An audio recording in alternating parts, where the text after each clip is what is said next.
வண்டியோட overall ground clearance பார்த்தோம்னா 226 வருது. ஒரு லார்ஜான கிரவுண்ட் கிளியரன்ஸ் தான் இந்த தாராக்ஸுக்கு கொடுத்துருக்காங்க. Off road, improper road, abnormal ரோட்ல கூட வண்டியை நம்ம ஈஸியாக ஹேண்டில் பண்ணுற மாதிரி தான் இந்த வண்டியோட கிரவுண்ட் கிளியரன்ஸும் கொடுத்துருக்காங்க.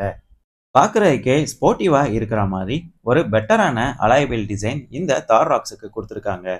255/65 R18 ரேடியல் டியூப்லெஸ் டயர் இந்த தாராக்ஸுக்கு யூஸ் பண்ணியிருக்காங்க. 5 ஸ்போக்கில் பார்க்குறதுக்கே சூப்பராக இருக்கிற மாதிரி ஒரு பெட்டரான டைமண்ட் கட் அலாய்வேலி தான் இங்கே யூஸ் பண்ணியிருக்கிறாங்க. எல்லா வீலுக்கும் டிஸ்க் பிரேக் ஆப்ஷனும் இங்கே கொடுத்துருக்குறாங்க. ஃப்ரண்ட் வீலோட சஸ்பென்ஷன் பார்த்தோம்னா double wishbone with coil spring, frequency depend டேமிங், multi tuning valve, concentric land dampers கொடுத்துருக்குறாங்க. ஒரு பவர்ஃபுல்லான ரைடிங் குவாலிட்டி கிடைக்கிற மாதிரி தான் வண்டியோட சஸ்பென்ஷனும் கொடுத்துருக்குறாங்க. மஸ்குலான மற்றும் சாலிடான எம்ஆர்எஃபோட மாண்டரர் டயர் தான் இந்த தார் ராக்ஸ்க்கு யூஸ் பண்ணி